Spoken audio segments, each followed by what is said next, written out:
Maren placed her face beneath the faucet, letting the lukewarm water spill over her. She drained as much as she could, took a deep breath, and returned to the faucet. Drinking the water was rejuvenating her skin and wetting her mouth, though slowly. There had never been a time where she'd exerted that much control over water in one go. But she'd pushed past it. Curse it, Phoenix. She'd pushed past it. The rumbling resumed. Near the campground center, Maren pulled away from the water, turning the faucet off.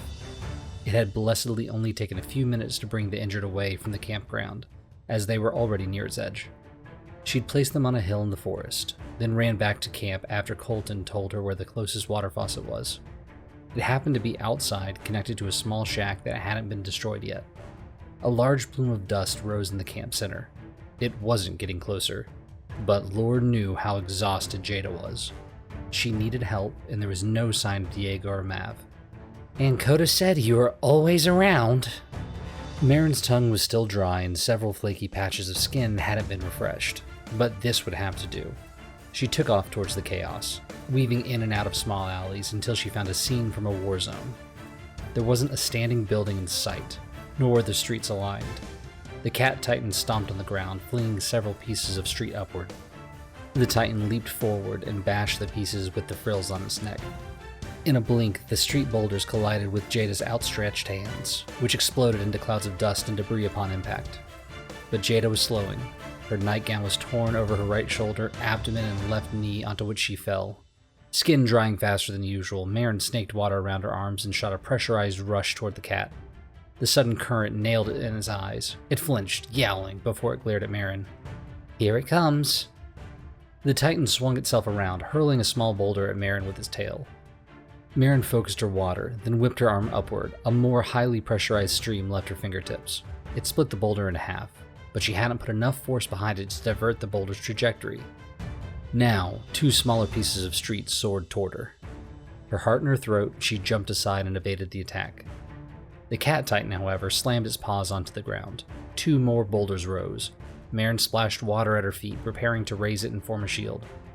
If the cat hit those street pieces with its frills, they'd be too fast for her to dodge. As Maren was raising the water jet, however, Jada tackled it from the side. The boulders fell with a crash as the titan went down. It then flailed wildly, clawing at Jada.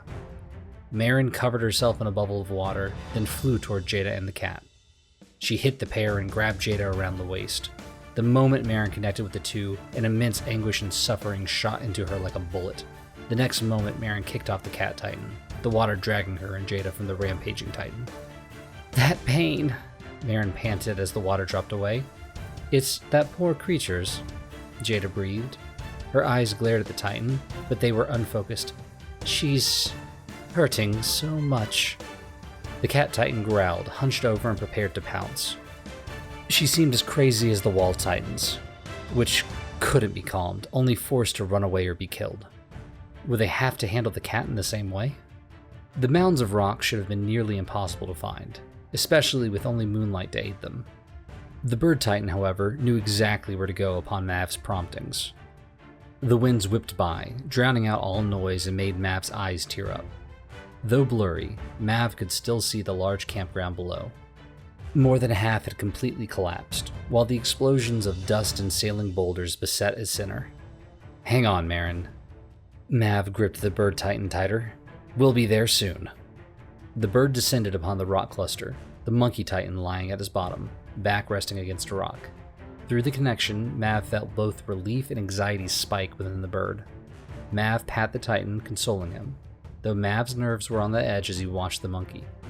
It didn't look like he was breathing. Mav hopped off the bird as he landed. The bird walked to the monkey, dipping his head low, and gave an odd sort of chirp. It was softer than Mav expected a creature that size could make. Mav's heart began to race the longer the monkey didn't move. Had he lied to Maren and been worse off than he claimed? The bird edged closer, cooing again. The monkey then opened his eyes and gave the bird a little smile. "Thank the flames," Mav breathed, falling to his knees. The bird titan twittered, its tail flipping and wagging like an excited puppy. The monkey stretched its overlong arms around the bird's neck, embracing it. Joy, sheer bliss blossomed in Mav's chest. He grinned, chuckling. The bird, so recently distraught with grief, hadn't lost one of his closest companions.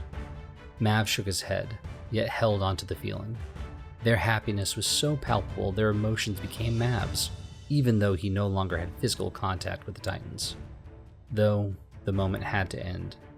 The bird sobered up after a particularly loud crash sounded from the campground. "Your other friend's still hurting," Mav said, both Titans looking at him. "You think you can calm her down?" The bird Titan walked toward Mav, lowering so he could climb upon his back. Before Mav could even reach for the bird, the monkey clambered up. "You sure you're strong enough for this?" Mav asked.